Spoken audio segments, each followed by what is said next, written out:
Martin Luther king 1929 ஜனவரி 15 அன்று பிறந்த சிறந்த உலகத் தலைவர்களுள் ஒருவரே மார்ட்டின் லூதர் கிங் ஆவார். ஐக்கிய அமெரிக்காவில் கருப்பினத்தவர்களின் விடுதலைக்காக போராடியவர்களில் ஒருவர்தான் மார்ட்டின் லூதர் கிங். வன்முறையற்ற தனது அறப்போராட்டத்தின் மூலம் உலக மக்களின் மனதில் இடம் பிடித்தவராக விளங்குகின்றார்.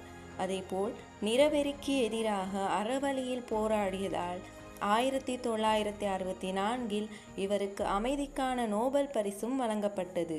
மார்ட்டின் லூதர் கிங்கின் போராட்டத்துக்கு பிறகு 1965 கருப்பினத்தவர்களுக்கு ஓட்டுரிமை வழங்கியது அமெரிக்கா. இவ்வாறான சிறப்புகளை கொண்டவராகவே மார்ட்டின் லூதர் கிங் காணப்படுகின்றார். இவ்வாறு இவர் காணப்படுவதற்கு இவரது தலைமைத்துவ பண்புகளே காரணமாகும். அதாவது சிறந்த பேச்சாற்றலால் மக்கள் கவனத்தை ஈர்த்து தனது கருத்துக்களை சிறந்த முறையில் கொண்டு சேர்ப்பவராக இவர் திகழ்கின்றார். அதேபோல் அறவழியில் புரட்சி செய்தவராகவும் இவர் விளங்குகின்றார். மேலும் சிறந்த ஊக்கப்படுத்தலை வழங்கும் தலைவராவார். உதாரணமாக இவரது கருத்துக்கிணங்க, உங்களால் பறக்க முடியாவிட்டால் ஓடுங்கள், ஓட முடியாவிட்டால் நடந்து செல்லுங்கள், நடக்க முடியாவிட்டால் ஊர்ந்து செல்லுங்கள், ஆனால் நீங்கள் என்ன செய்தாலும் முன்னேறி கொண்டே இருங்கள் எனும் கருத்திற்கிணங்க இவர் சிறந்த ஊக்கப்படுத்தலை வழங்கும் தலைவர் என்பது புலப்படுகின்றது. மேலும் சமத்துவம், ஒற்றுமை, சமாதானம் போன்ற பண்புகளை உடையவராக காணப்படுகின்றார். அடுத்ததாக, ஜெர்மனியில் ஹிட்லர் செய்த அனைத்தும் சட்டபூர்வமானவை என்பதை ஒருபோதும் மறந்து விடாதீர்கள் எனும் இவரது கருத்தின் மூலம் இவர் சட்டபூர்வமான விடயங்களை பின்பற்றுபவர் எனும் தலைமைத்துவ பண்பு விளங்குகின்றது. அகிம்சை வழி போராளியான மார்ட்டின் லூதர் கிங்கின் ஆளுமை பண்புகள்.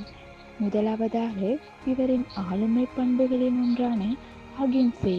அகிம்சையானது வன்முறையற்ற போராட்டத்தின் மூலம் மாற்றத்தை ஏற்படுத்த முடியும் என்ற அசாதாரண நம்பிக்கை கொண்ட அகிம்சை வழி போராளியவராக இந்த மார்ட்டின் லூதர் திகழ்கின்றார்.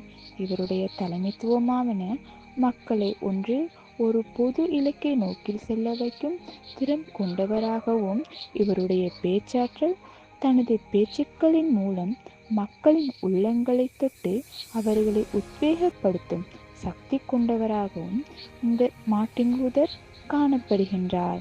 இவருடைய நம்பிக்கையாவன தான் செய்து கொண்டிருப்பது சரியானது என்ற உறுதியான நம்பிக்கை கொண்டவராகவும், சமத்துவம் அடிப்படையில் அனைத்து மனிதர்களும் சமம் என்ற கொள்கையை உறுதியாக நம்பி அதற்காக போராடியவராகவும் இவர் காணப்படுகின்றார்.